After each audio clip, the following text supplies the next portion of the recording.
Kas tu esi? Ar kryžiaus nešėjas, ar kūrėjas savo gyvenime?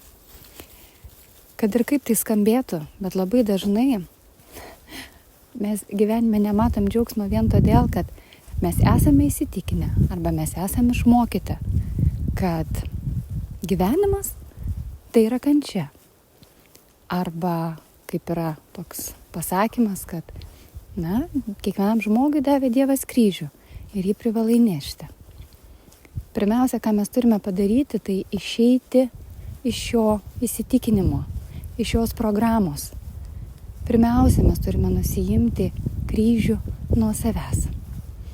Supraskite teisingai, aš nesu prieš Jėzų, Mariją, prieš subtilaus pasaulio gyventojus.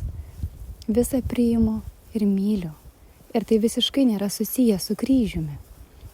Kryžius iš esmės ir pats neturi savyje jėgos, tol kol mes jo neįkrauname savo matymu, savo mintimis.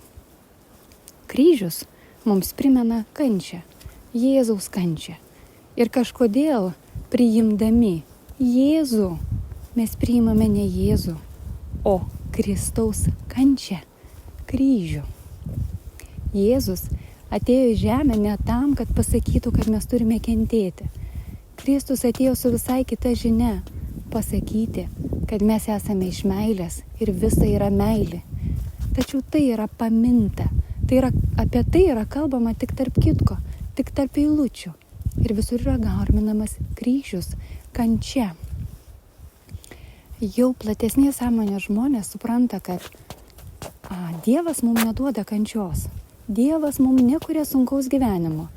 Ir į žemę mūsų nesiunčia. Ir mes atėjome čia ne tam, kad kentėtumėm. Mūsų tikslas yra pažinti save ir artėti prie Dievo, prie absoliuto, prie kūrėjo. Kančia, skausmai, sunkumai mūsų gyvenime tai yra visa tai, ką mes patys sukūrėme šiame ir praeituose gyvenimuose, tūkstančiuose gyvenimų. Ir mes ateiname į žemę kaip kūrėjai, kurti naujo gyvenimo. Dauguma žino ir supranta, kas yra karma.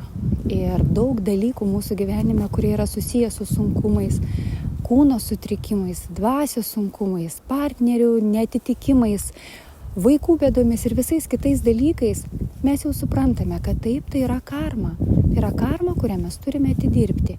Ir tai mes sugebam interpretuoti vėlgi per kryžių scenarijų, kad tai yra sunkumas, kančia, kurią aš turiu nešti. Suvokti tai yra teisinga, bet pakanka milidalyje sekundės visą tai pakeisti. Tai yra supratau, paleidau, priimu ir aš kuriu. O ką tu kuri? Ar tu toliau kuri karmą, kuri per kančios, sunkumo, bėdos vibracijas, žemas vibracijas vėl formuoja tavo ateitį. Juk mes žinom, kad taip, kaip tu jautiesi dabar, tai bus ir paskui. O kaip tu jautiesi dabar? Kryžiaus auka, kančios auka? Ar iš tikrųjų meilėje ir galimybių apsuptas kūrėjas? Vien suvokti, kas yra karma, pavyzdžiui, pavyzdys, ar ne, šalia tavęs yra, kaip tau atrodo, netinkamas vyras. Iš tiesų tai yra tas, kurį tu pati sukūrei praeitose gyvenimuose. Ar vaikystėje suformuotais įpročiais jis yra toks, koks turi būti. Jo siela atėjo atlikti savo karminių dalykų, išmokti savo pamokų. Tu taip pat su juo mokaisi. Ir ką tu turi daryti, tai yra priimti ir dėkoti, kad dabar, būtent dabar, tau yra leidžiama galimybė tai atidirbti, priimti kitaip, suvokti, išmokti, transformuoti ir nesistengti sukontroliuoti, nesistengti perkeisti. Dabar aš tau atleisiu, tai dabar jau mano gyvenimas bus kitoks. Dabar jau tu išeisi, arba ateis pas mane kitas vyras, arba tu pasikeisi toks, kokio aš noriu. Tai irgi yra neteisinga. Priėmimas tai yra pirmiausia atleidimas. Tad priėmimas ir suvokimas, kad šalia tavęs yra tas, kuris turi būti. Ir taip, kaip turi būti, nes būtent tai padeda labiausiai tavo sielai augti, pažinti, atrasti, tobulėti. matyti kiekviename gyvenime, Milė, ateik čia, kiekviename žingsnyje tobulumą, tai yra nuostabus dalykas. Ir kada mes kalbam, kad tu esi kūrėjas, tai tu išlaisvinę savęs nuo tai, kad tu turi kentėti, pereini visai kitą lygį. Kad tu atėjai čia džiaugtis. Pažinimas Dievo, tai yra džiaugsmas, tai yra džiaugsmo kelias. Tai yra su tais sunkumais, ne tais, kuriais Dievas siunčia, nes Dievas mums nesiunčia nieko, bet su tais sunkumais, kuriuos aš pasidariau, sukūriau. Atleisti savo, atleisti kitiem ir eiti į tą rytdieną su džiaugsmu, nekeliant jokių reikalavimų, nekeliant, na dabar būsiu džiaugsmingas, jei turėsiu ten turtų, arba būsiu pripažintas, arba dvasiniam lygmenį kažką pasieksiu, tapsiu guru, tarpsiu mokytojai, kursiu mokyklą, užauginsiu tobulus vaikus ir tu žiūri apsidarai, kad tarp aplink mūsų yra matrica. Daugybė galimybių ir daugybė neišspręstų klausimų ir sprendinių, kuriais mes vaikštame. Įėjimą patys suformuojame, kurdami. Tačiau tas priminis pradinis taškas, jei mes nusprendžiame, kas aš esu, ar kūrėjas, ar kryžiaus nešėjas, vien tai pradeda keisti mūsų gyvenimą.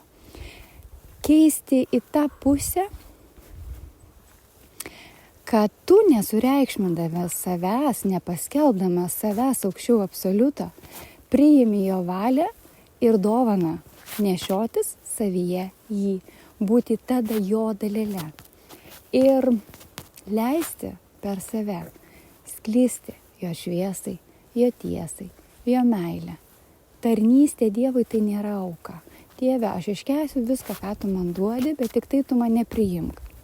Ne taip. Dieve, atleisk man, kad aš sukūriau tokį gyvenimą. Bet matyt, taip reikėjo. Reikėjo man, kad tu man leidai tuo pasimėgauti arba tai patirti. Aš norėčiau būti tavo šviesoj. Aš norėčiau visada būti su tavimi. Leisk man būti tavimi, tau tarnauti, tavim pasitikėti. Ir būti žemėje kūrėju.